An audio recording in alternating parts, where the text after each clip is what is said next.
कि ये जो कार्य है, ये जो रामनवमी के लिए जो स्पेशल क्लासेस लगाए गए हैं, ये 3 दिन तक चलेंगी। एक्चुअली मुझे करना था 5-6 दिनों तक, लेकिन मुझे बुधवार से मुझे कहीं बाहर निकलना है, इसलिए आज रविवार, सोमवार और मंगलवार, तो 3 दिवसीय ये कार्य रहेगा। जिन 3 दिनों में हम लोग संक्षिप्त रूप से, मतलब कहने के लिए तो बहुत कुछ है, और मतलब जैसे कहते हैं हम लोग, हरि अनंत, हरि कथा अनंता, कह ही सुन ही बहुविधि सब संता। तो भगवान राम के बारे में बोलते बोलते जैसे होता है ना, समुद्र पार हो जाएगा, फिर भी भगवान के गुणों का हम पार नहीं लगा सकते। तो इसीलिए हम लोग बहुत संक्षिप्त में भगवान के कुछ गिने चुने गुणों के बारे में, कुछ भगवान के वीर रस के बारे में, गुणों के बारे में, भगवान ने कैसी लीला की, उनके बारे में थोड़ा सा हम जानने का प्रयास करेंगे। और उनको हम अपने जीवन में कैसे उनका आचार विचार कर सकते हैं, उसका अमल हम अपने जीवन में कैसे कर सकते हैं, उनके बारे में थोड़ा हम लोग जानने का प्रयास करेंगे। ठीक है, तो चलिए प्रारंभ करते हैं।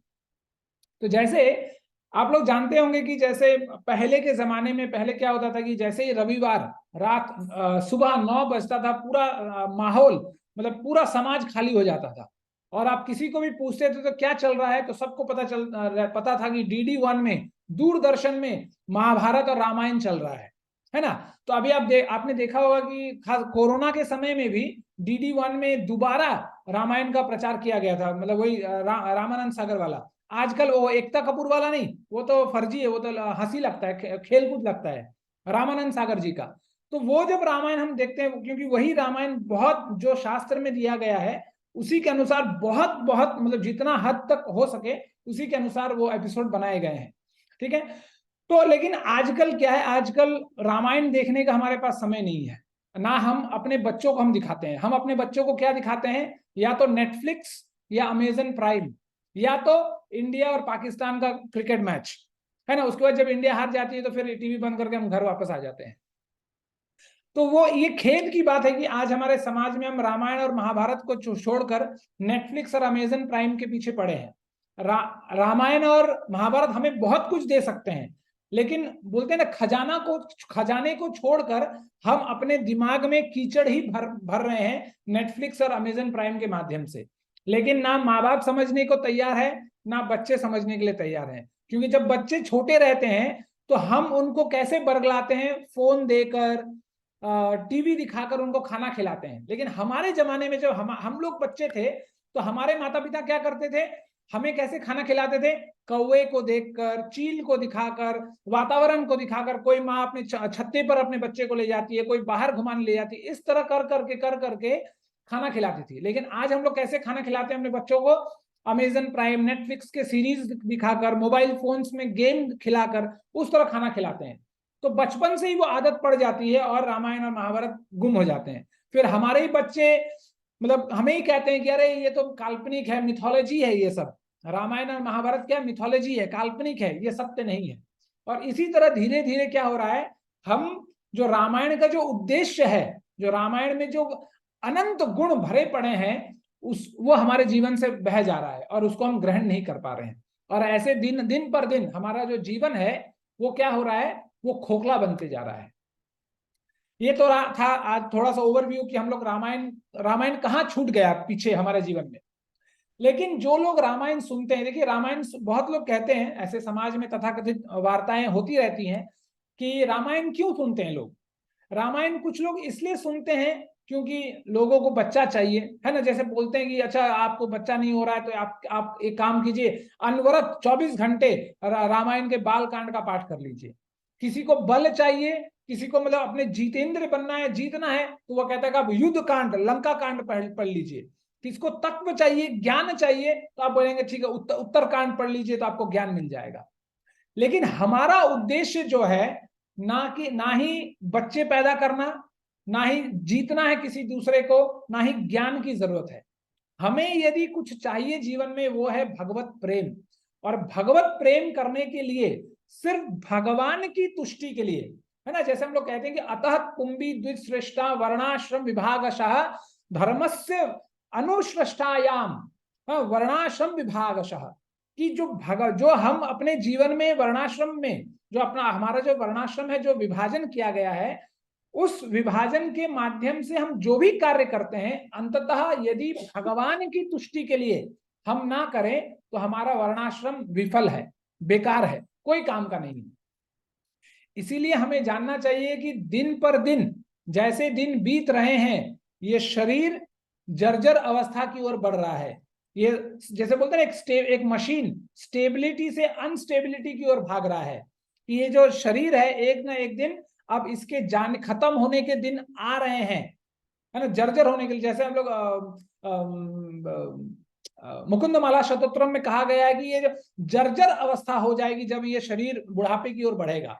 इसलिए हमें क्या करना है, जैसे वेदव्यास जी कहते हैं, तस्माद एकेन मनसा भगवान सात्वताम पति ही श्रोतव्य कीर्तितव्यश्च ध्येयश्च पूज्यश्च नित्यदा। इसलिए एक मन से, है ना, एक तस्माद एकेन मनसा, एक मन से, हजार मनों से नहीं कि एक ही समय में पाठ भी कर लिया, एक ही समय में कथा भी सुन लिया, एक ही समय में माला भी जप कर लिया, एक ही समय में अपने फ्रेंड्स के साथ फोन पे बात भी कर लिया कि इधर प्रभु जी का अटेंडेंस भी पड़ गया, उधर अपने दोस्तों से बात भी हो गया। उस तरह हजार मनों से नहीं, मनसा एक मन से भगवान की ही भक्ति। और किन चार चीजों के बारे में बताया गया, श्रोतव्य कीर्तितव्यश्च ध्येय पूज्यश्च नित्यदा। और एक कंडीशन लगाया गया, क्या, कि नित्य हमें भगवान की लीलाओं का श्रवण करना है। तो देखिए, जो अंत काल में, जो अंत समय में जो अंतिम बॉल हमें मिलेगी जीवन में, जिसमें हमें छक्का मारना है, जो अंतिम घड़ी होगी, जिस घड़ी में यदि हम उस घड़ी को हम पार नहीं कर पाए तो हम क्लीन बोल्ड हो जाएंगे और दोबारा हमें बैटिंग करने के लिए इस धराभूमि पर भेजना पड़ेगा। इसीलिए यदि हमें चाहिए कि उस अंतिम बॉल में, उस अंतिम क्षण में हम भगवान को स्मरण कर सकें, तो जीवन भर, है ना, फाइनल आने से पहले जब फाइनल में हमें छक्का पे छक्के मारना है तो हम उसके पहले क्या करते हैं, लीग मैच में, फ्रेंडली मैच में बहुत प्रैक्टिस करते हैं। उसी तरह हमें अपने पूर्ण जीवन में जितना भी एक एक क्षण जो हम जीते हैं इस धराभूमि पे, एक एक क्षण में हमें भगवान को श्रवण करने का प्रैक्टिस करना है। भगवान के लीलाओं के बारे में, नाम रूप गुण लीला धाम, इन पांचों के बारे में सुनने में हमें श्रवण करना है, प्रैक्टिस करना है। जब श्रवण करते रहेंगे तब जाकर वो अंतिम क्षण में हम स्मरण कर पाएंगे। और जो इंसान श्रवण नहीं करेगा अपने जीवन भर में, वो कभी भी स्मरण अंत काल में जो हमारा निष्कर्ष का घड़ी होगा, है ना, फाइनल, जैसे बोलते हैं ना, डू और डाई, करो या मरो, तो उस क्षण में हम यदि नहीं कर पाएंगे तो हम मरेंगे। और मरने का उस जगह पर क्या है कि दोबारा हमें शरीर धारण करना पड़ेगा और फिर से गीता ज्ञान चलेगा। फिर उस समय पता नहीं गीता ज्ञान होगा कि नहीं, कुछ ठीक से पता नहीं, क्योंकि अगले जन्म हमें क्या मिलेगा, हमने ऐसा क्या किया है कि मनुष्य शरीर मिलेगा, इसका कोई गारंटी नहीं है।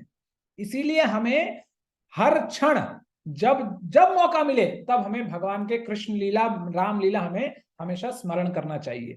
ठीक है, तो जैसे देखिए हमारे समाज में बहुत तरह के रामायण प्रस्तुत हैं। जैसे आप देखेंगे, सबसे पहले एक संस्कृत रामायण, जो संस्कृत में ही मूल, उसका जो मूल पाठ है वो संस्कृत में ही उपलब्ध है।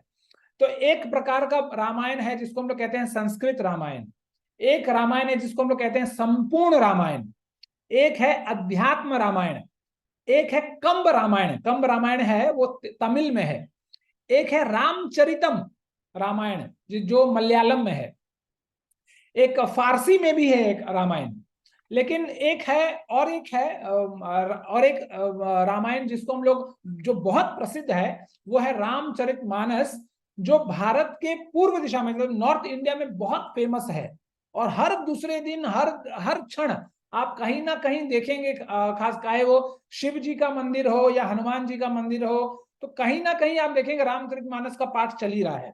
और घर घर में हर समय, जैसे मैं जब गुड़गांव में रहता था, तो जिस सेक्टर में मैं रहता था, तो उनका एक जैसा होता ना, एक ग्रुप, एक फैमिली ग्रुप था।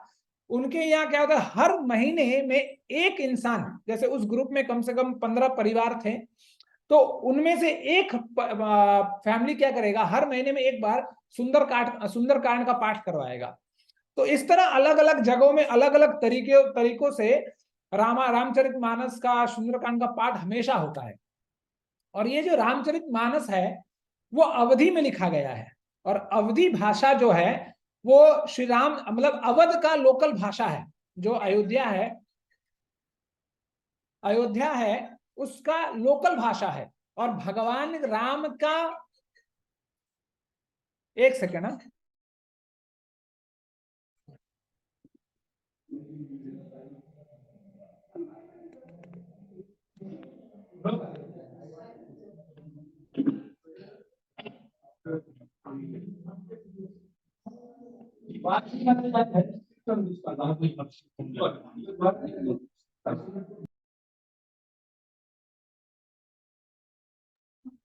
अच्छा सॉरी फॉर दैट। एक किसी का पता नहीं फोन आ गया था। हाँ तो मैं क्या बोला, हाँ तो रामचरितमानस के मैं जो बोल रहा था, तो उसमें अवधि भाषा में तुलसीदास जी ने लिखा है ये। तो इस पर ये बहुत फेमस हुआ क्योंकि ये लोकल भाषा में लिखा हुआ था और इसको लोगों ने बहुत पढ़ा। लेकिन तुलसीदास जी ने भी, आप यदि रामचरितमानस पढ़ेंगे तो तुलसीदास भी जी ये कहते हैं कि उन्होंने जो रामचरितमानस लिखा वो बहुत सारे पुराणों को पढ़कर उन्होंने बस लिपि बंधन किया, भाषा बंधन किया, बस उतना ही किया, उन्होंने कुछ अलग नहीं लिखा। लेकिन जो मूल रामायण का जो सूत्र है वो है वाल्मीकि रामायण। आप जैसे भागवत में अभी कुछ दिन पहले हम लोगों ने पढ़ा था कि जैसे वेदव्यास जी सरस्वती नदी के पास बैठकर बहुत वैकुंठ कुंठा में थे, बहुत मतलब मन से त्रस्त थे कि कुछ ना कुछ उनके अंदर अतृप्त थे वो, इतना कुछ करने के बाद भी।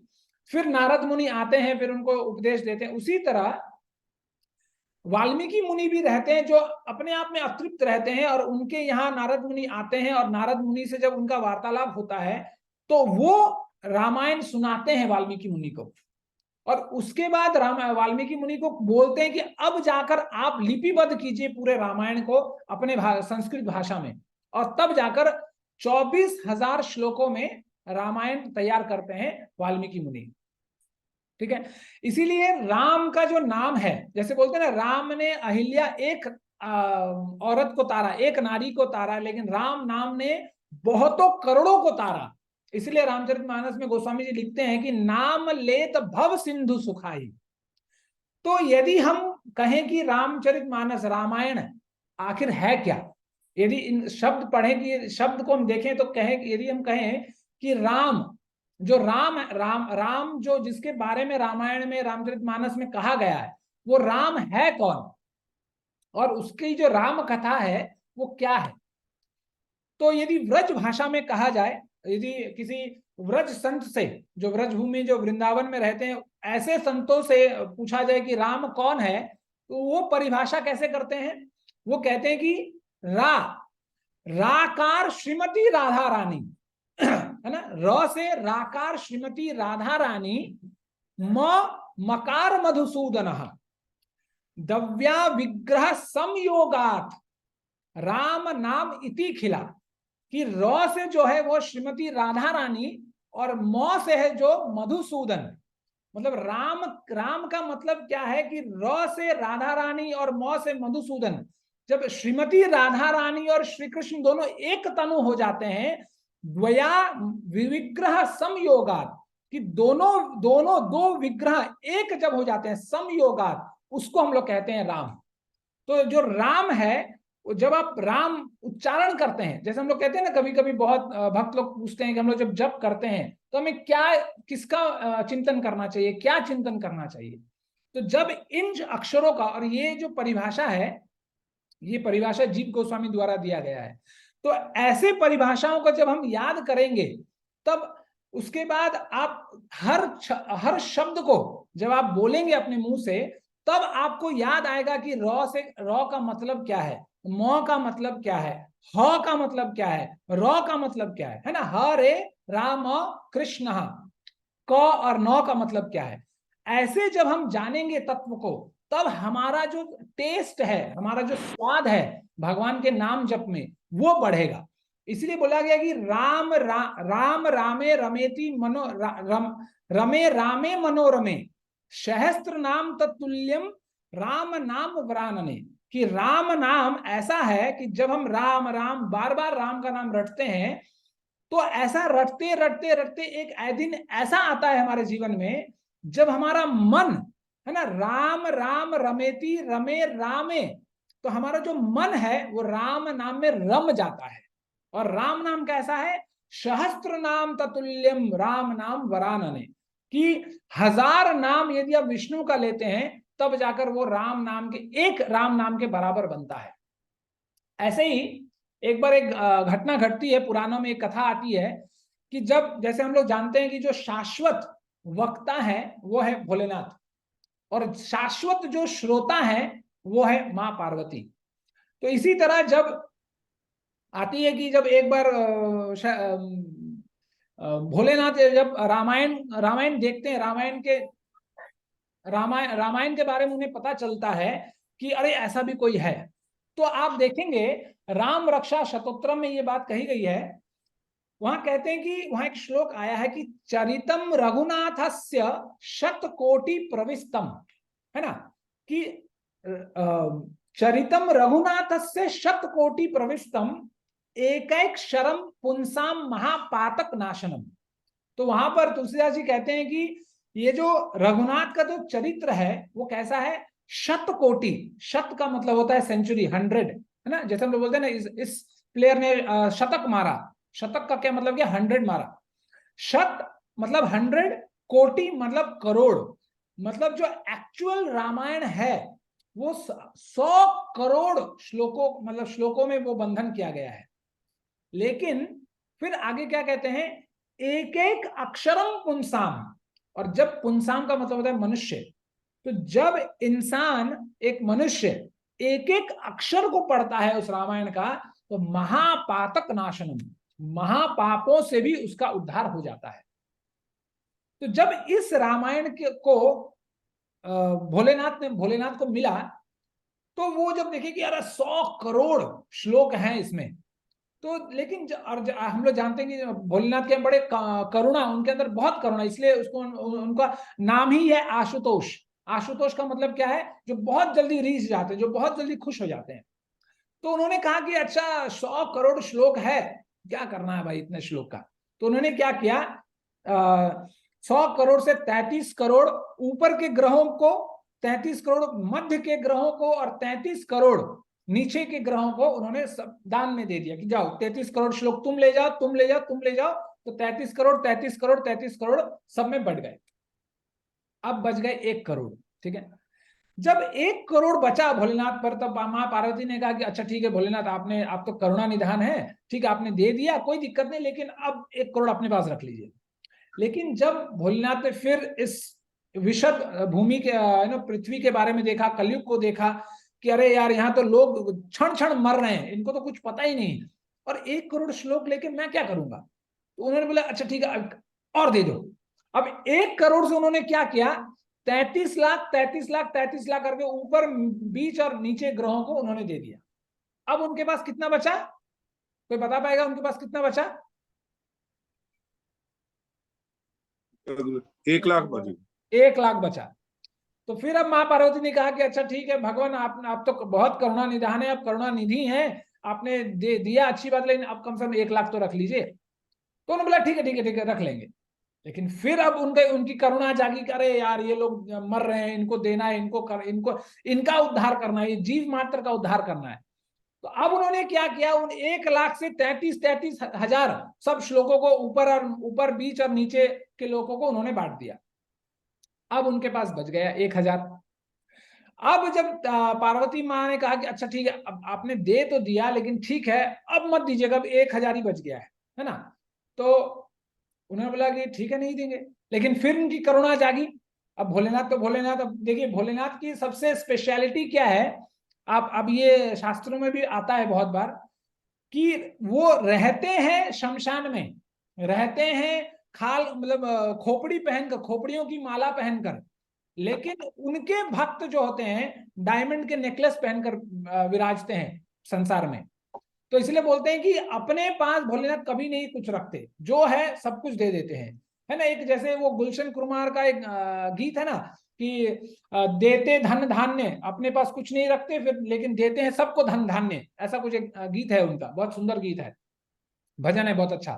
तो उसी तरह अब बच गया क्या, हजार, हजार में से भी 333 श्लोक और दे दिया उन्होंने फिर, अब बच गया ले देके एक श्लोक। तो अब मां पार्वती ने कहा कि भगवान अब देखिए हमारे पास तो एक ही श्लोक बचा है, अब वो कम से कम मत दीजिए, कम से कम एक श्लोक अपने पास रख लीजिए, हमारा काम आएगा, हम भी भगवान को भज सकेंगे। लेकिन अब भगवान तो भगवान भोलेनाथ, अब भोले हैं, भोले शंकर, तो उन्होंने बोला कि यार एक श्लोक देखिए, अब जो श्लोक लिखे गए हैं वो किस मात्रा में लिखी गई है उसको एक मतलब व्याकरण की तुलना में हम लोग कहते हैं कि अनुष्टप छंद के माध्यम से लिखा जाता है श्लोक। तो जब श्लोक लिखा जाता है तो आप देखेंगे एक श्लोक में 2 वाक्य होते हैं और 2 वाक्य 4 भाग में विभाजित होते हैं, है ना, 4 भाग, और हर भाग में आप देखें, और पूरे भाग में आप देखेंगे 8 अक्षर होते हैं, है ना, 8 शब्द आप ले सकते हैं ऐसे। तो 8 चौके कितना, 32। तो जब उनको उन्होंने देखा कि अरे 32 शब्द है मेरे पास, 32 को लेकर क्या करना, सब निकालो छोड़ो, उन्होंने क्या किया कि 10 शब्द ऊपर के ग्रहों को, 10 शब्द मध्य के ग्रहों को और 10 शब्द नीचे वाले ग्रहों को उन्होंने दे दिया। अब उनके पास बचा सिर्फ 2। तो जब मां पार्वती को यह बात पता चली तो उन्होंने पूछा कि अरे भगवान आपने सब कुछ लुटा तो दिया, अब जो वो 2 जो अक्षर बचे वो कौन सा अक्षर है जो आपके पास बचा हुआ है। तो उन्होंने कहा जो 2 शब्द मेरे पास जीवन में है वो सिर्फ है र से र और म से म, मतलब राम, र का आकार और म राम।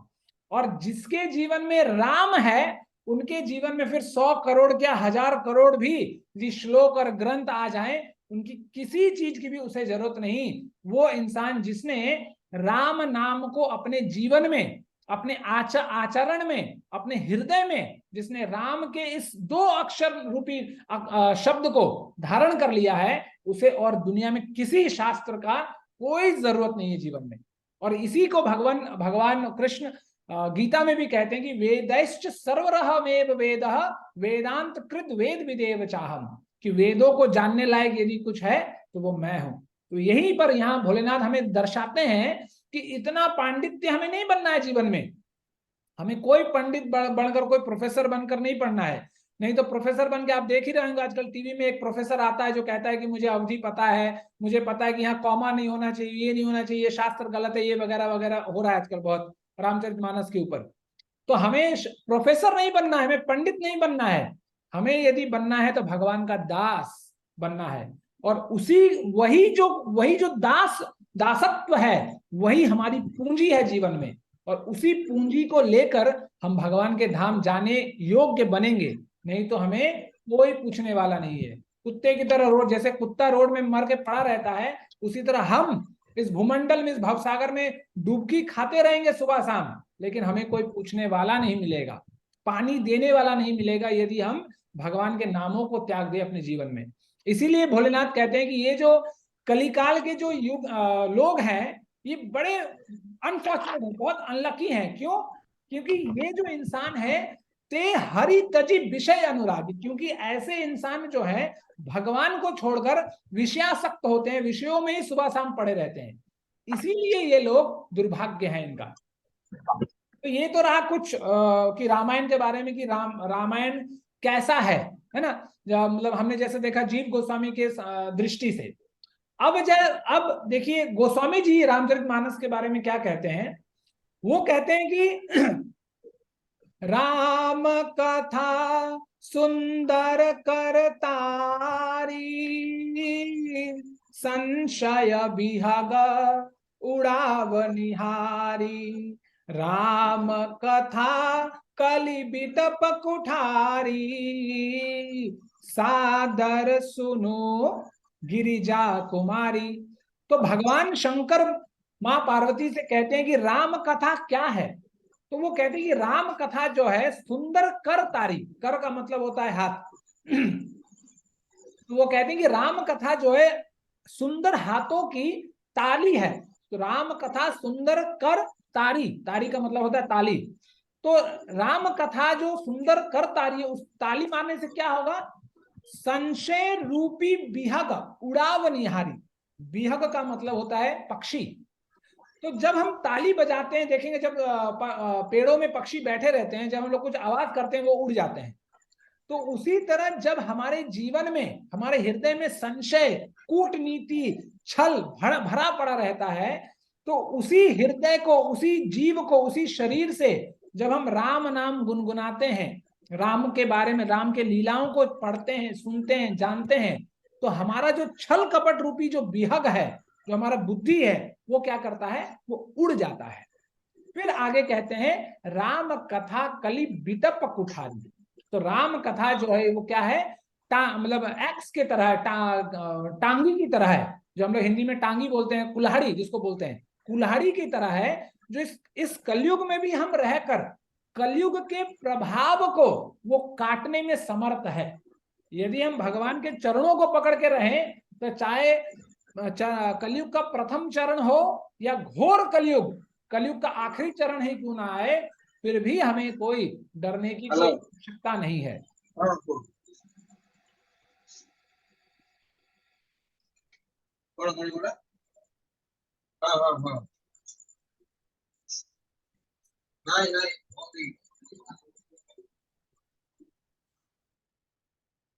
तो जैसे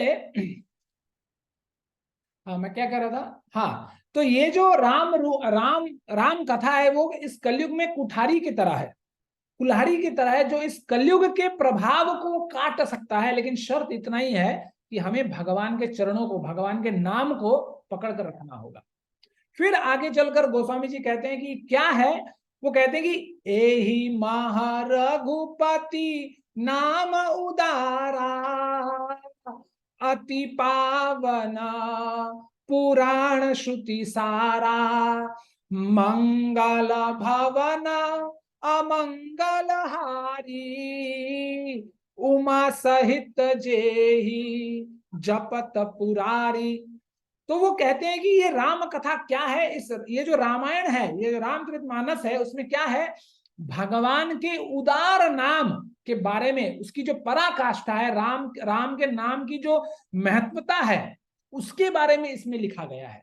फिर आगे कहते हैं कि अति पावन पुराण श्रुति सारा, और इस पवित्र नाम के बारे में हर श्रुति, हर जगह इसका वर्णन किया गया है। फिर ये रामचरितमानस कैसा है, रामायण कैसा है, मंगल भवन अमंगल हारी। ये जो रामायण है, ये जो भगवान का नाम है, अमंगलों को हरने वाला है और मंगल प्रदायक, कल्याण करने वाला है हमारे जीवन में। और यदि हम अपने जीवन में रामायण के चरित्रों को, रामायण के गुणों को हम अपने जीवन में चरितार्थ करते हैं, तो हमारा, हम अपने आप प्रैक्टिकली हम देखेंगे कि कैसे हमारा जीवन बड़ा सुखदमय हो जाता है। और हम दिखाएंगे आज कुछ गुणों के बारे में, आज हम लोग चर्चा करेंगे, जिससे हम देख सकते हैं कि हमारा जो लाइफ है वो बड़ा सिंपल है, बड़ा सिंपल है, लेकिन छोटी छोटी चीजों से हम अपने लाइफ को इतना कॉम्प्लिकेटेड कर लेते हैं, इतना कॉम्प्लिकेटेड कर लेते हैं कि उससे निकल के बाहर फिर भजन साधन, भजन क्रिया करने की हम मतलब हिम्मत नहीं होती हमसे जीवन में, क्योंकि इतना कॉम्प्लिकेटेड हम खुद कर लेते हैं, लोग नहीं करते। वो तो हम बोलते हैं कि लोगों के कारण है, लेकिन करने का काम हम ही करते हैं। उन चीजों के बारे में थोड़ा हम लोग आज चर्चा करेंगे। तो ये तो थोड़ा थोड़ा सारांश में कि कैसे रामायण रामायण की महत्ता क्या है। ठीक है, तो हम लोग मेरा स्क्रीन दिख रहा होगा आप लोगों को। जी प्रभु जी। तो यहाँ एक श्लोक है जो भागवतम से ली गई है। तो यहाँ पर कहा गया है कि तस्यानुचरितम राजन ऋषि भी तत्वदर्शी भी श्रुतम ही वर्णितम भूरी त्वया सीता पते मुहु। तो यहाँ सुखदेव महाराज राजा परीक्षित को कहते हैं, हे राजा परीक्षित, भगवान रामचंद्र के दिव्य कार्यकलापों का वर्णन उन साधु पुरुषों द्वारा किया गया है जिन्होंने सत्य का दर्शन किया है। चूंकि आप सीतापति रामचंद्र के विषय में बारंबार सुन चुके हैं, अतएव मैं इन कार्यकलापों का वर्णन संक्षेप में ही करूंगा, कृपया सुने।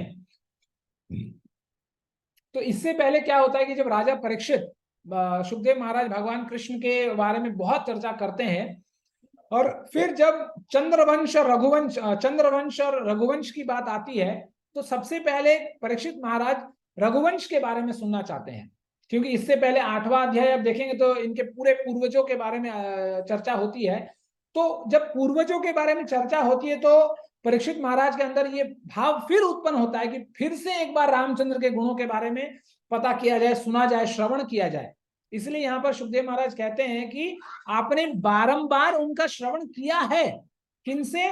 जिन्होंने सत्य को, जो सत्य जानते हैं, जो तत्वदर्शी हैं। इसलिए यहाँ पर लिखा हुआ है तत्वदर्शी भी, जो सत्य को जानते हैं, ऐसे मुनियों से आपने बहु बार भगवान राम के चरित्रों का बखान सुना है।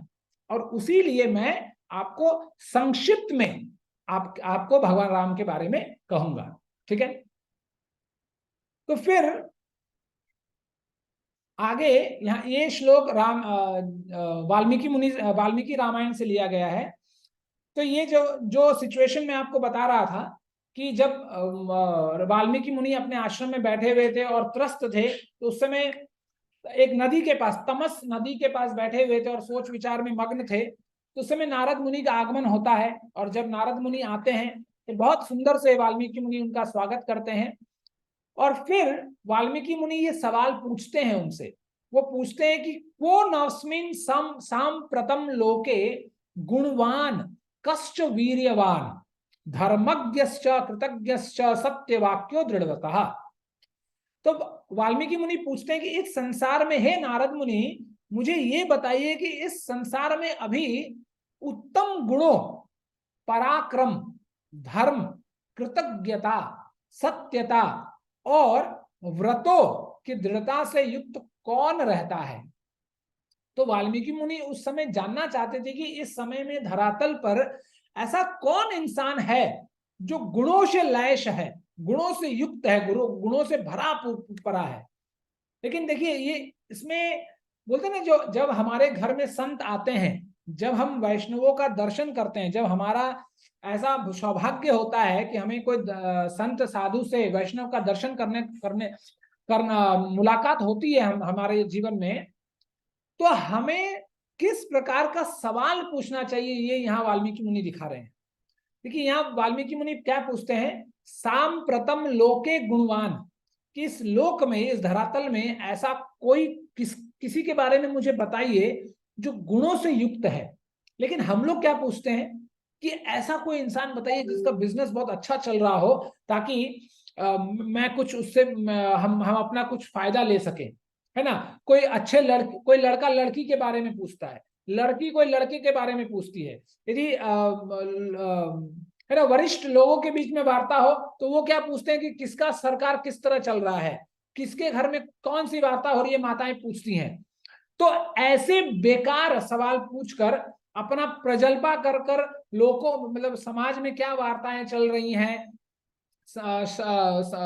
दुनिया में क्या खबर चल रही है, कौन किसको मार रहा है, कौन किसको खा रहा है, ऐसे सवाल हमें जीवन में नहीं करना चाहिए कि मेरी बेटी का शादी कब होगा, मेरा बेटा का जॉब कब मिलेगा। ये सब लोकाचार सवाल है, ये सब बेकार के सवाल हैं, और हम अपना समय खोटा करते हैं एक संत से मिलने के बाद। जब हम एक शुद्ध वैष्णव, एक वैष्णव से मिलते हैं, एक साधु से हमारा जब संग होता है, तो हमारी जो सवाल हमारे जीवन में होना चाहिए वो ये होना चाहिए कि हमारा ये जो शरीर है कब छूटे, और ऐसे छूटे कि दोबारा शरीर लेने की जरूरत ना हो। ऐसा कोई उपाय बताइए। और वही उपाय यहां वाल्मीकि मुनि पूछ रहे हैं कि ऐसा कौन है जो गुणों से भरा पड़ा है, और जो वीर्यवान है, जो वीर से युक्त है, जो धर्मज्ञ है, मतलब जो धर्म के धुरी को जानता है, जो धर्म के मर्म को जानता है, ऐसा कौन है। फिर कृतज्ञश्च, ऐसा कौन है। जैसे होता है ना कि हम लोग कभी कभी किसी का मदद लेते हैं, और मदद लेने के बाद जब अपना काम बन जाता है तो हम लोग, चलो तुम अपने काम, जैसे बोलते हैं काम खत्म आदमी खत्म, जैसे ना फिल्मों में डायलॉग आता है। तो ये हमारे शास्त्रों के खिलाफ है, और वही डायलॉग हम लोग आजकल ज्यादा याद रखते हैं, और ये सब हम लोग भूल जाते हैं। क्यों? क्योंकि हम लोग ज्यादा टीवी ज्यादा देखते हैं, फिल्में ज्यादा देखते हैं, और रामायण और गीता भागवत हम लोग कम पढ़ते हैं। इसलिए भगवान के चरित्रों में मर्मज्ञ क्या है भगवान के चरित्रों का, वो हमें पता नहीं चलता। तो भगवान यहाँ अपने चरित्र से करके दिखाते हैं कि कैसे छोटे से छोटे इंसान से भी जब आप कुछ मदद लेते हैं, जब आपको कोई हेल्प करता है, तो हमें अपने जीवन में उसका कृतज्ञ होना चाहिए। लेकिन हम लोग क्या होता है, काम कर ले, हो जाता है अपना, चलो तुम अपने घर चलो, हम अपने घर चले। फिर आता क्या है, सत्य वाक्यो, है ना। जैसे हम लोगों ने कल सुना था, धर्म न दूसर सत्य समाना, कि सत्य वाक्य।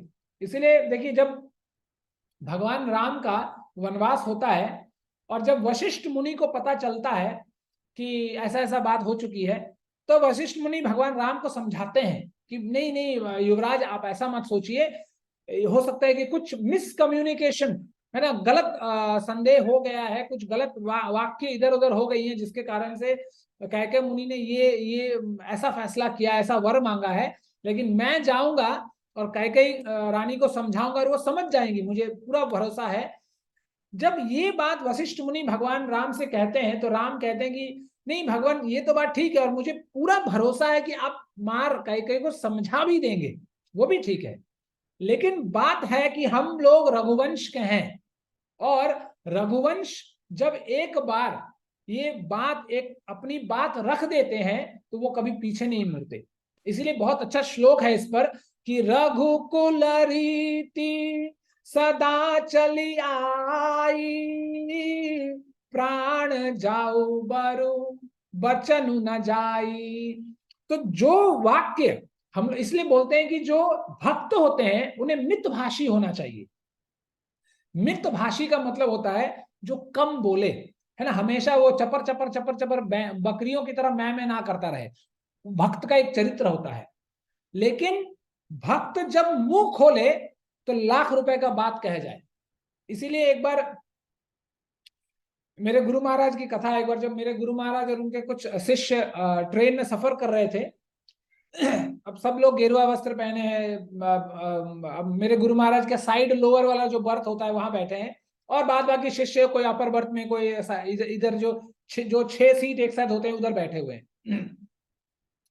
तो वहां पर कुछ लोग भी बैठे थे उनके साथ साथ।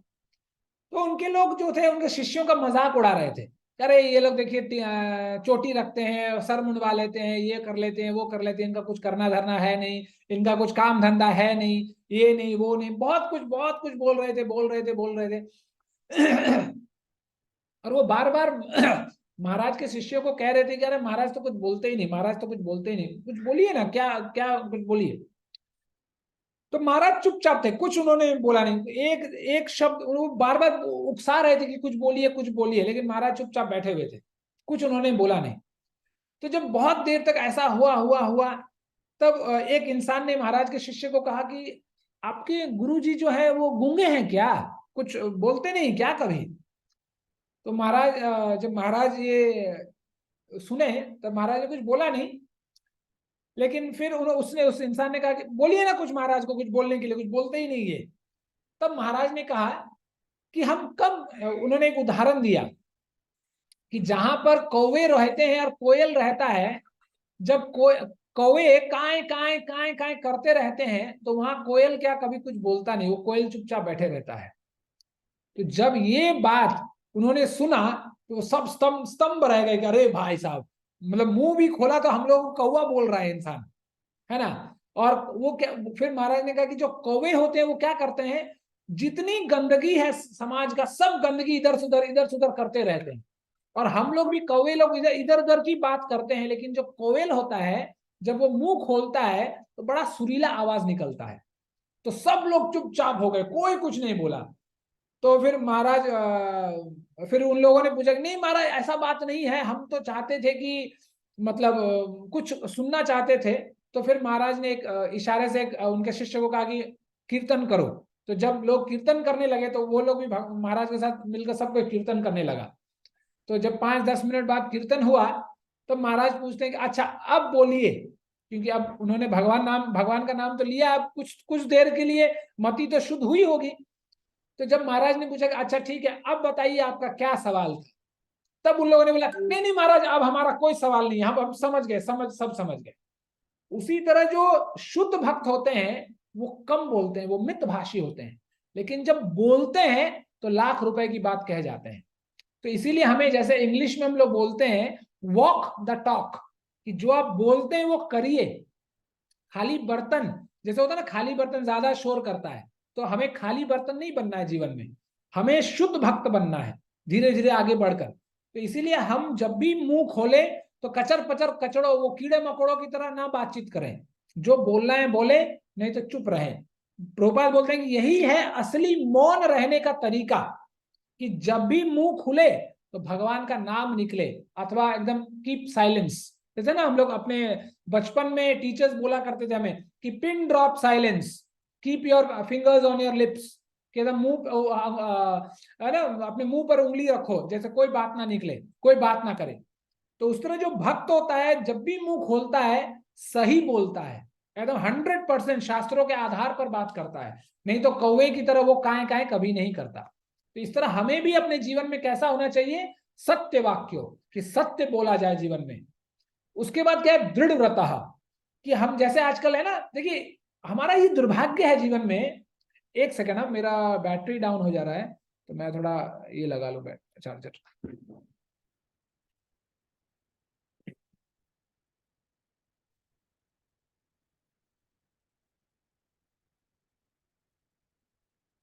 हाँ, तो हम लोग क्या बोल रहे थे, हम लोग बोल रहे थे दृढ़ दृढ़ व्रतः। तो मैं बोल रहा था कि हमारे समाज का दुर्भाग्य है कि हम आज शास्त्रों को छोड़कर ये चिंदी विंदी मोटिवेशनल स्पीकर के पास जाते हैं। यदि हम राम के चरित्र को देखें तो मुझे लगता है पूरे ब्रह्मांड में राम जैसा दृढ़ व्रत इंसान और कैरेक्टर दुनिया में कहीं मिलेगा ही नहीं। लेकिन क्या है, हम लोग इधर उधर के फालतू वो पैसा भरकर वो सस्ते मोटिवेशनल स्पीकर के पास जाते हैं मोटिवेट होने के लिए। 4 दिन मोटिवेट हो जाते हैं, दूसरा 5वें दिन डीमोटिवेट हो जाते हैं, फिर रोना धोना चालू। तो जो चरित्र भगवान राम ने करके दिखाया है ना, दृढ़ व्रत का, यदि ऐसा चरित्र हम सीख लें, जान लें, तो उसको हम अपने आचरण में, अपने चरित्र, अपने कैरेक्टर में धीरे धीरे उसका अमल कर सकते हैं। और हर अच्छे अच्छे गुण देखेंगे हमारे जीवन में अपने आप आ जाएंगे, और हम अपने लाइफ में अपने आप इन चरित्रों को लेने के बाद हम अपने आप सक्सेस बन सकते हैं, अपने आप सफलता हमारी कदम चूमेगी। लेकिन क्या है, हम लोग शास्त्र को छोड़ बैठे हैं, हम लोग फिल्म स्टार को पकड़ के बैठे हैं। इसीलिए हमारे हाल वही होता है कि हम लोग मुंबई जाते हैं तो सफल नहीं होते, क्या होते हैं, चौकीदार बन जाते हैं। चौकीदार कैसे बन जाते हैं, जाते हैं किसी बिल्डिंग के सामने में फोटो खिंचाते हैं, फिर आकर अपने घर में दिखाते हैं, देखिए देखिए देखो भाई, हमने बिल्डिंग के सामने में फोटो खिंचाया। अच्छा, कौन सा बिल्डिंग है, इस बिल्डिंग का नाम है मन्नत, मनमत ना मन्नत, ऐसा ही कुछ नाम है ना, जहां पर हमारे खान साहब रहते हैं। तो हमारा ऐसा दुर्भाग्य है कि हम जैसे लोगों से अच्छा भाग्य तो उसके चौकीदार का है, जो परमानेंट चौकीदार है, वो उस बिल्डिंग में हमेशा चौकीदारी करते रहता है।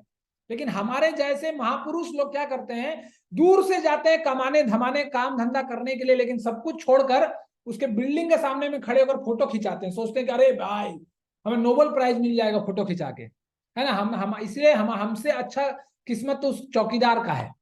ठीक है, तो हमें लोगों को फॉलो नहीं करना है, हमें भगवान को फॉलो करना है, तब जाकर अच्छे गुण हमारे अंदर पनपेंगे। ठीक है, चलिए अब हम लोग कुछ गुणों के बारे में, भगवान के, जो भगवान तो गुणों से परिपूर्ण है। निर्मल प्रभु, प्रश्न हम लोग बाद में लेते हैं। मेरा आवाज आ रहा है ना? हाँ प्रभु जी, आ रहे। अच्छा हाँ ठीक, आ रहा है प्रभु जी। ओके माता जी। तो भगवान के एकाध गुण के बारे में आज हम लोग थोड़ा चर्चा करेंगे। एक सेकंड, हाँ मुझे कोई बार बार व्हाट्सएप पे कोई पिंग कर रहा है, मुझे जस्ट एक सेकंड दीजिए।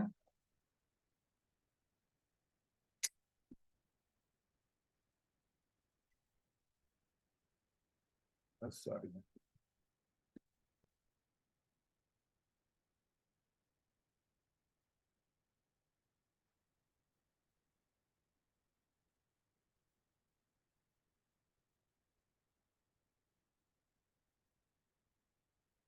तो पहला गुण है अहिल्या उद्धार, है ना।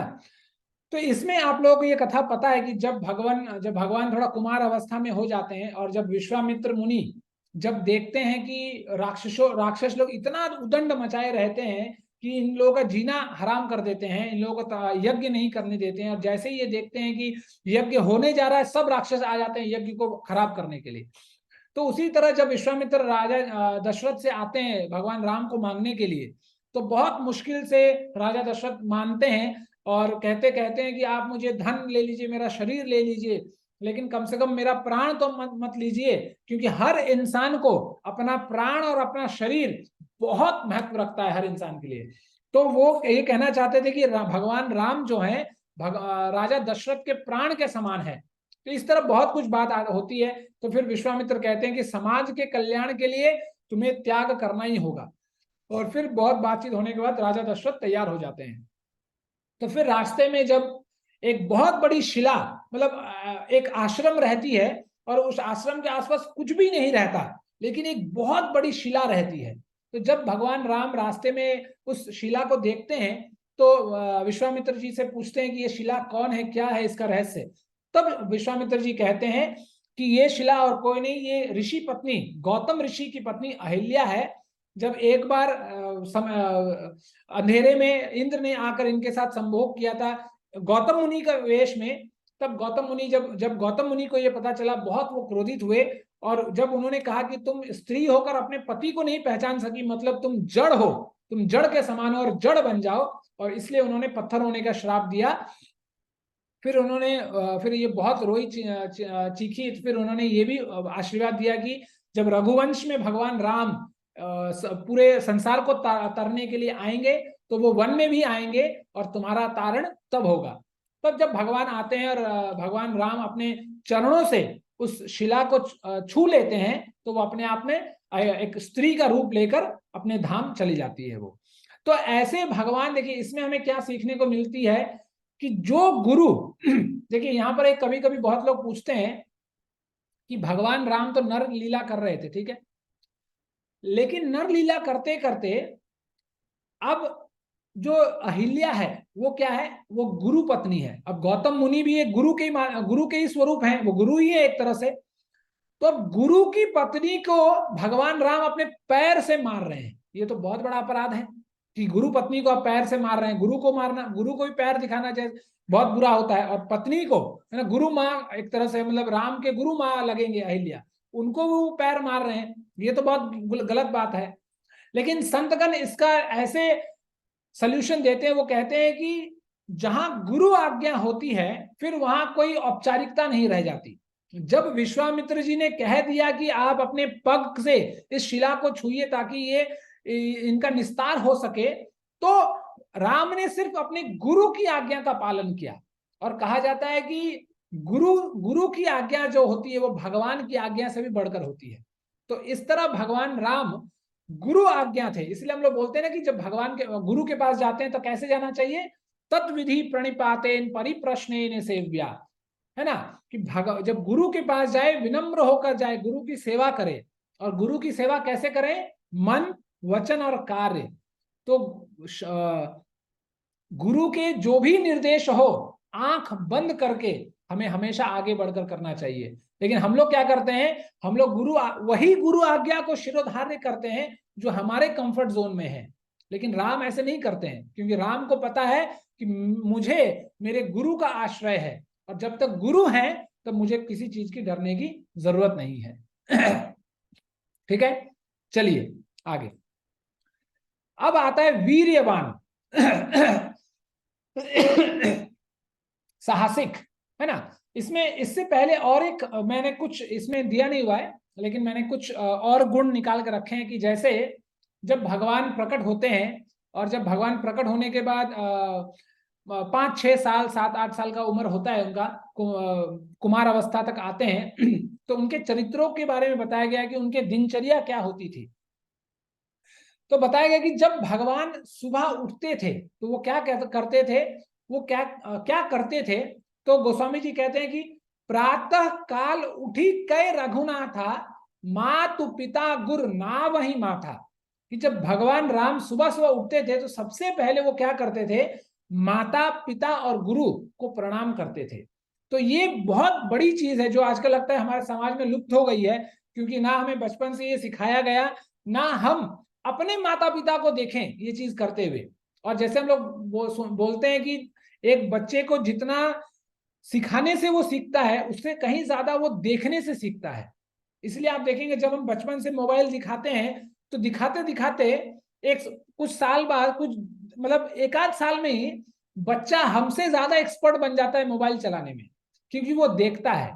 तो ये चीज, ये परंपरा लगभग लगभग 90% हमारे समाज में लुप्त हो गई है। लेकिन भगवान राम ये करके दिखाते हैं कि हमारा दिनचर्या, दिन का शुरुआत कैसे होना चाहिए। मुझे आज भी याद है, जब हम लोग झारखंड में रहते थे तो हमारे पड़ोस में एक बंगाली फैमिली रहता था।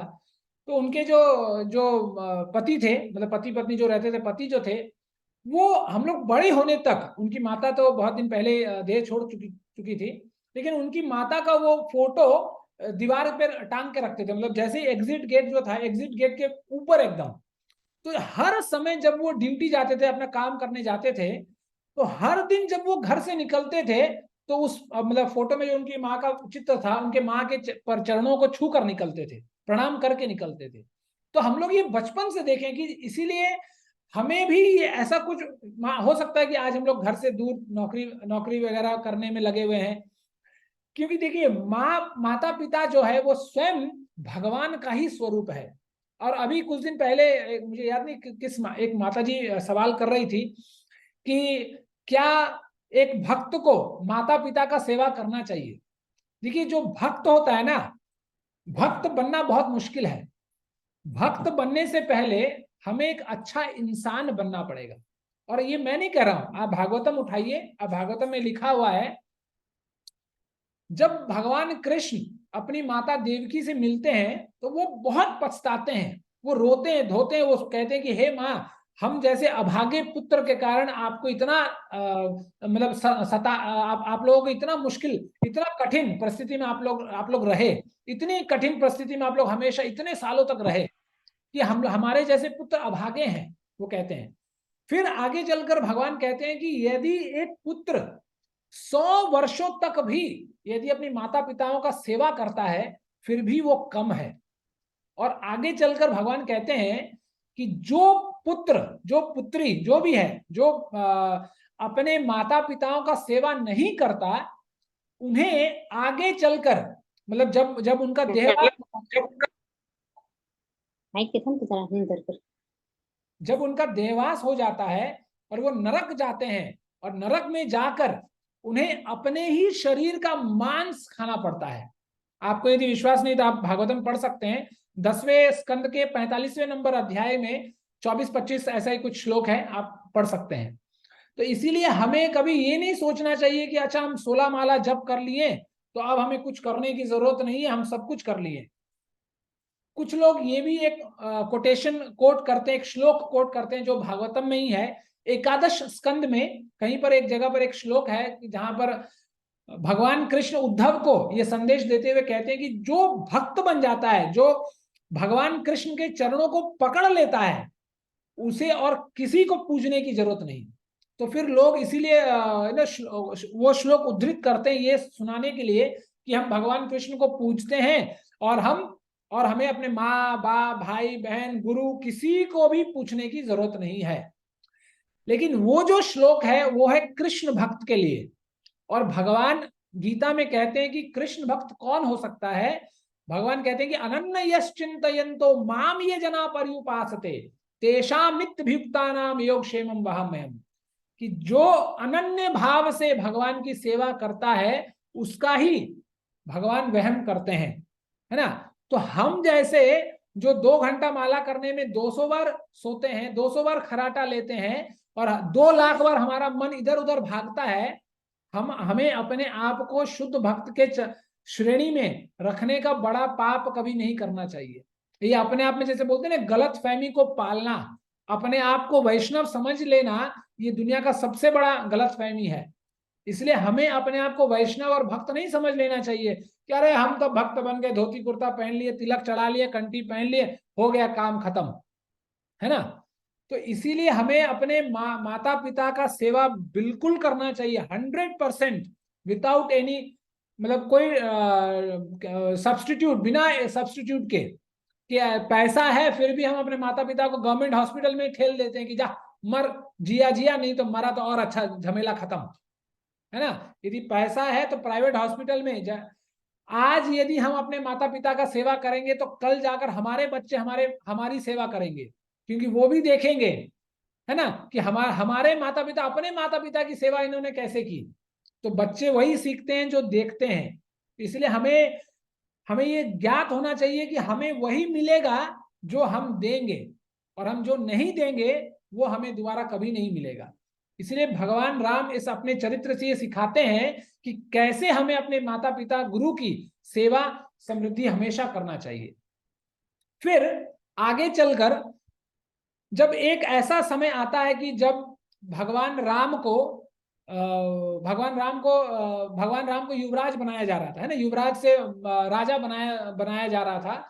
तो जब ये ऐलान होता है कि अच्छा अब आपको राजा बनाया जाएगा, वशिष्ठ मुनि आते हैं, उनको कहते हैं कि अच्छा राम एक काम कीजिए, अब आप राजा बनने वाले हैं, राजा दशरथ ने आपको ये ऐलान किया है कि कल सुबह आपका राज तिलक होगा, तो आज शाम से आप ये नीति नियमों का पालन कीजिए। तो जब राम को ये पता चलता है ना, कि अब उनका राज्याभिषेक होना है, और है ना, अब अगले दिन वो राजा बनेंगे, तो वो एक बहुत सुंदर भाव उनके अंदर प्रकट होता है। वो कहते हैं वो कहते हैं कि जन्मे एक संग सब भाई, भोजन शयन केली लरिकाई, करण भेद उपबीत बिहाहा, संग संग सब भय उछाहा। तो उनके अंदर ये भाव उत्पन्न होती है कि हम सब भाई, जन्मे एक संग सब भाई एक साथ हम लोग जन्म लिए, मतलब वो 4 भाई थे, राम लक्ष्मण भरत शत्रुघ्न, है ना, चारों भाई एक साथ हम लोग जन्म लिए। भोजन शयन केली लरिकाई, कि हम लोगों ने एक साथ भोजन किया, एक साथ शयन किया, शयन का मतलब होता है सोना, और खेला भी, केली लरिकाई, एक साथ हम लोगों ने खेला भी, खेल कूद किया। फिर कर्ण भेद का मतलब वो क्या होता है, कर्ण छेदन एक संस्कार होता है जब बच्चों को कराया जाता है, तो कर्ण छेदन संस्कार भी हमारा हुआ। उपबीत का मतलब है जनोई संस्कार उपनयन संस्कार, ये भी हमारा एक साथ हुआ। फिर बी आहा मतलब विवाह भी हमारा एक साथ हुआ। संग संग सब भय उछाहा, और सब साथ साथ हमेशा हम लोग एक साथ रहे।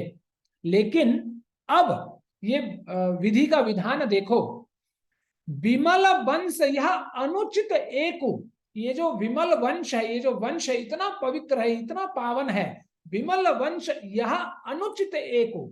लेकिन इस विमल वंश में भी यह एक अनुचित बात होने जा रही है। क्या अनुचित बात है? बंधु बिहाई बेड़ा बड़े ही अभिषेक, कि अपने बंधुओं को छोड़कर, अपने भाइयों को छोड़कर बड़े की अभिषेक हो रहा है। मतलब बड़ा, मतलब राम जैसे बड़े थे तो बड़े का अभिषेक हो रहा है। ये भगवान राम के हिसाब से, भगवान राम के दृष्टिकोण से ये गलत था। इसी तरह ये सोचकर भगवान क्या होते हैं, प्रभु सब प्रेम पछितानी सुहाई, हरहु भगत मन कै कटुलाई कुटिलाई। तो भगवान राम जैसे ये सोचते हैं, ये सोचकर भगवान पछताते हैं। और इस पर गोस्वामी तुलसीदास जी महाराज कहते हैं कि ये चरित्र सुनकर जो लोग श्रोतागण हैं, ऐसा सुनकर उनके अंदर में जो कुटिलता है ना, जो आजकल भाई भाई में छोटे छोटे एक प्लॉट के लिए, छोटा छोटा जायदाद के लिए, एक छोटा सा रकम के लिए मारा मारी हो जाती है, ऐसे कुटिलताएं क्या होगा, हर ली जाएगी जब हम ऐसे चरित्रों का हम सुनेंगे। जब बारंबार अलग अलग संतों से, अलग अलग वैष्णवों से हम सुनेंगे कि कैसे भगवान राम पछताते हैं, है ना। आज यदि हमारे पिता हमें 1,00,000 रुपए दे दें और किसी को ना दे हमारे घर में, तो हम कितने खुश होते हैं। लेकिन भगवान राम ये दिखा रहे हैं कि ये खुश होने की बात नहीं, ये दुख होने की बात है, कि बड़े को सब कुछ मिल रहा है, छोटों को कुछ नहीं मिल रहा है। तो यहां भगवान चरितार्थ करते हैं चरित्र को, कि कैसे जब हमें जीवन में सुख समृद्धि आती है तो हमें मिल बांट कर रहना चाहिए। लेकिन आजकल तो वो मतलब जमाना खत्म ही हो गया कि भाई भाई बहन बहन मिल के रह रही हैं। आजकल तो भाई भाई में झगड़ा, बहन भाई में झगड़ा, हर जगह सिर्फ झगड़ा ही झगड़ा है और दूसरा कुछ नहीं। इसलिए मैंने कहा कि हमारा लाइफ बहुत सिंपल है, बहुत प्लेन है। लेकिन हम लोगों ने, जैसे भागवत कहती है, आशा ही परमम दुखम, नैराश्रम ही परमम सुखम। बस बेकार की छोटी छोटी आशाओं से हम अपने जीवन को इतना कॉम्प्लिकेटेड कर लेते हैं कि अरे आज उसने मुझे ये नहीं कहा, मैं मीटिंग में जुड़ा, उसने मुझे हरे कृष्णा नहीं कहा, उसने मुझे देखकर दंडवत नहीं किया, उसने मुझे देखकर पूछा नहीं, उसने मुझे देखकर हंसा नहीं। छोटी छोटी चीजों को लेकर हम लोग इतने अपने आप में रुठ जाते हैं कि हमारा संबंध ही खराब हो जाता है। और जहां संबंध खराब हुआ वहां हृदय में कुटिलता भर जाती है, और जहां कुटिलता रहती है फिर भगवान तो कभी नहीं वहां आ सकते, क्योंकि जब तक लोटा कुटिलता रूपी तत्व से भरा पड़ा है तो वहां पर फिर वो लोटा राम नाम से कैसे भरेगा। इसीलिए जब तक हमारा हृदय मतलब कुटिलता से भरी पड़ी है तब तक राम नाम को हम कभी भी राम नाम का आस्वादन नहीं कर सकते। इसीलिए हमें भगवान के इन जैसे चरित्रों से हमें सीखना है कि कैसे भगवान ने सिर्फ एक एक वाक्य के लिए, एक वाक्य के लिए पूरा रघुवंश का मतलब जो राज है वो मतलब ठोकर मार दिया भगवान ने।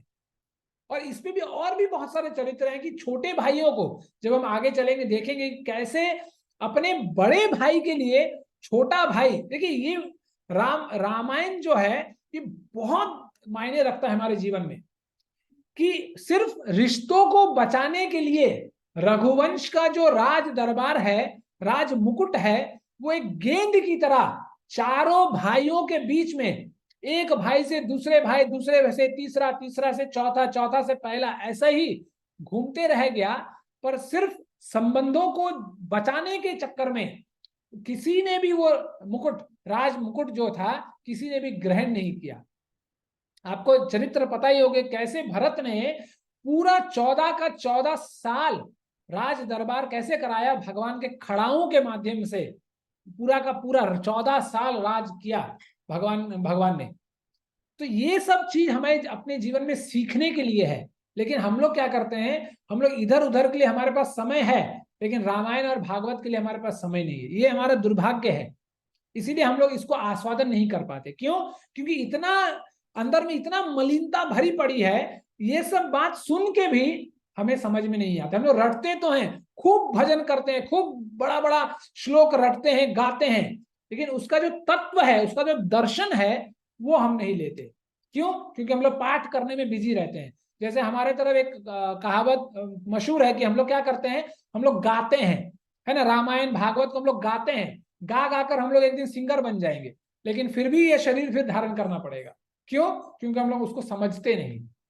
इसलिए भागवत कहती है कि हम जब भी कुछ पढ़ते हैं, सुनते हैं, उसका हमें आंकलन करना चाहिए, हमें उसको तत्व से, मूल से हमें उसको समझना चाहिए, तब वो हमें अपने जीवन में असर करेगा। ठीक है? फिर आगे चलकर भगवान जब विश्वामित्र जी के साथ आगे चलते हैं, तो आगे चलते चलते वो क्या करते हैं एक सेकेंड ना,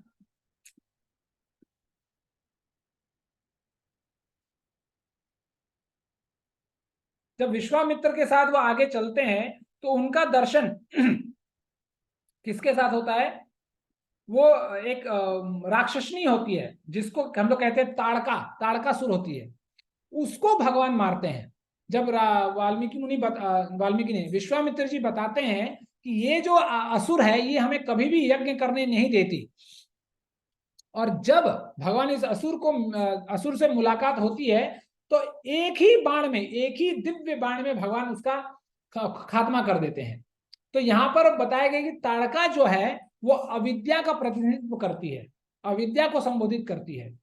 तो इसीलिए भगवान के नाम रूपी बाण से हमारे अंदर, हमारे हृदय में जो अज्ञानता भरी पड़ी है, जो ताड़का हमारे अंदर भी निवास करती है, उसको भी हमें काट डालना चाहिए।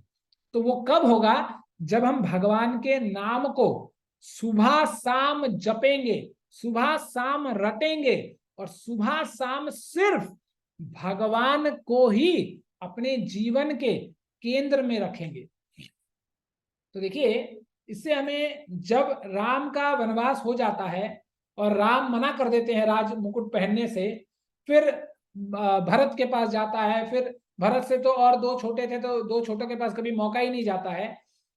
तो हमें राम, लक्ष्मण, भरत और शत्रुघ्न, इन तीनों के जीवन का जो केंद्र था वो था सिर्फ राम और कोई नहीं। और देखेंगे कि सिर्फ इस छोटे से एक चीज के लिए हमारे जीवन में यदि हम भगवान राम को केंद्र में रखकर अपने कार्य करते हैं तो देखिएगा हर कार्य करने में हम सफल रहेंगे।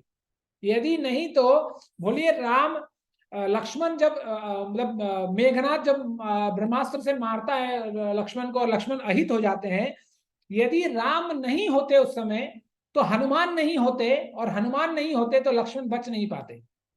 तो हर वो क्षेत्र में यदि हमारे जीवन में कोई मुश्किल भी आती है, कोई गलत समय भी आ जाता है लेकिन उस समय में भी यदि हम अपने जीवन में राम को पकड़ के रखेंगे तो हम देखेंगे हमारे जीवन से अपने आप बड़े बड़े मुसीबत भी अपने आप टूट के बिखर जाते हैं। लेकिन तकलीफ वहां होती है कि जब सही समय होता है, अच्छे दिन हमारे चल रहे होते हैं तो हम भगवान को याद करते हैं, लेकिन याद नहीं करते हैं। लेकिन जब खराब दिन आता तभी हम लोग, जैसे होता है ना कि हम लोग कभी किसी को याद नहीं करते, लेकिन काम जब पड़ता है तभी लोगों को याद करते हैं। तो लोग सामने वाला भी कह बैठता है कि अरे भाई काम है तभी आया है ना। तो उसी तरह हमें भगवान से वो बिना कस्टमर और बिजनेस वाला रिश्ता नहीं रखना है कि राशन के दुकान में गए 10 रुपया दिया, आधा किलो चीनी ले आए और घर आ गए। आप ना दुकानदार से रिश्ता ना आपसे रिश्ता है। हमें भगवान से हमें ये जानना होगा कि हम कौन हैं। जब तक हमें अपने स्वरूप के बारे में नहीं पता चलेगा तब तक हमें भगवान से रिश्ता भी हमारा नहीं होगा।